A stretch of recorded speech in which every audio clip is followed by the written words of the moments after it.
Hey, what's up guys? I'm BTC. Would you believe that the top ranked competitive Overwatch player in the world got there with a 0% win rate? Yes, there was a Korean player who recently went on a massive losing streak, 141 losses, 0 wins, which gave him a 0% win rate. So with the worst record in the world, how does this person become rank 1 on the competitive ladder? Well, it happened because of the way the ladder system works. You see, it's impossible to go into negative numbers, so when this player hit 0, the next loss subtracted points.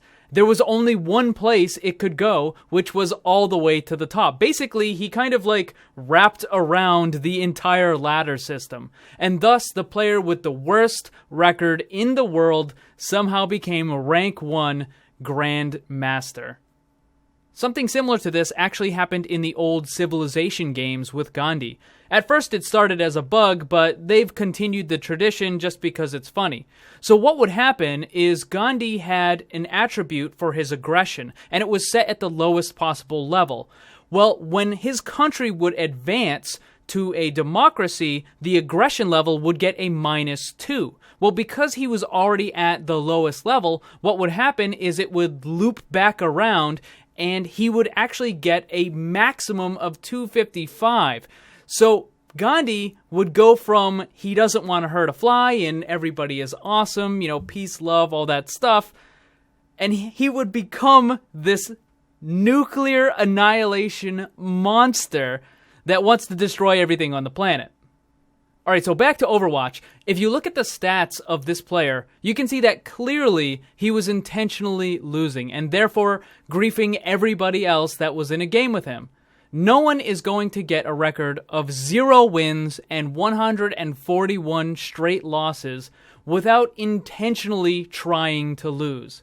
As it stands right now, it looks like he's actually been trying to play games now that he's achieved Grandmaster, because he did somehow get a couple of wins, and now has an incredible 1.7% win rate. But those wins happened after he hit Grandmaster.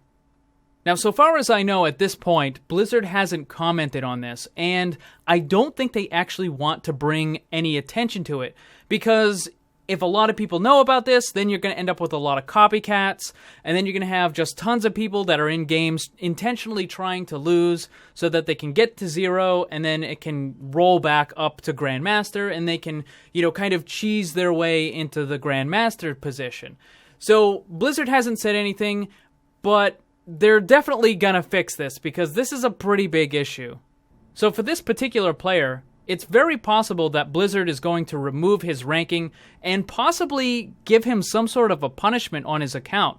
Because keep in mind, he intentionally lost and ruined 141 competitive matches in a row. Also, if you're wondering what kind of character he was playing, it looked like he was playing Mei for the entire time. Using Mei, it's really easy to grief your own team, putting up walls that prevent them from exiting the spawn room, or just being a general nuisance. Mei is pretty good at that.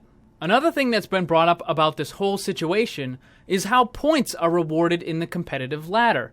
Think about it for a second. 141 straight losses. You always hear about how, if you have a bad player on your team, if you're good enough, you should be able to compensate and still win the match, right? Well, this guy is undeniable proof that that isn't true.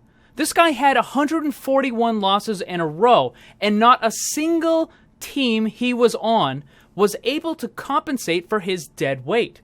Every single teammate he had for all of those matches was punished with a loss and a lower rating because of this guy. Not one of those teams could squeeze out a victory with this guy on their team. I've always said that any team game with a ladder system that uses wins and losses as the determining factor for whether you gain or lose points is terribly flawed, and this guy proves that. Now, I know some people will say, well, it's a team game after all, so whether your team wins or loses should factor in to whether you can gain or lose points, right? No, it shouldn't, because it's an individual rating. It's not a team rating, it's your individual rating. A system that uses wins and losses for the entire team doesn't give you a rating based on how good you as an individual are. It gives you a rating based on how you and every teammate you've ever had in all of your games, how good all of those people are together. That's what your rating is. But that's not an individual rating anymore at that point. That rating doesn't represent you.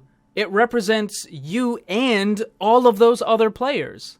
So did the people this guy played with deserve to lose those specific matches? Well, maybe yes, maybe no. But it's certain that the current system is flawed, where one player can cause 141 straight losses and not a single one of his teams is able to drag him across the finish line. So hopefully Blizzard fixes this pretty quickly so we don't have to deal with thousands of copycats ruining competitive games. You know, it's bad enough you get the random attack torb. We don't need this on top of it. Anyways, so that is going to be it for this one. Hope you guys enjoyed it. If you did, make sure you hit that like button, share it with your friends, and subscribe if you're new, because there's lots more Overwatch on the channel. Remember, always blame the controller, because it's never your fault.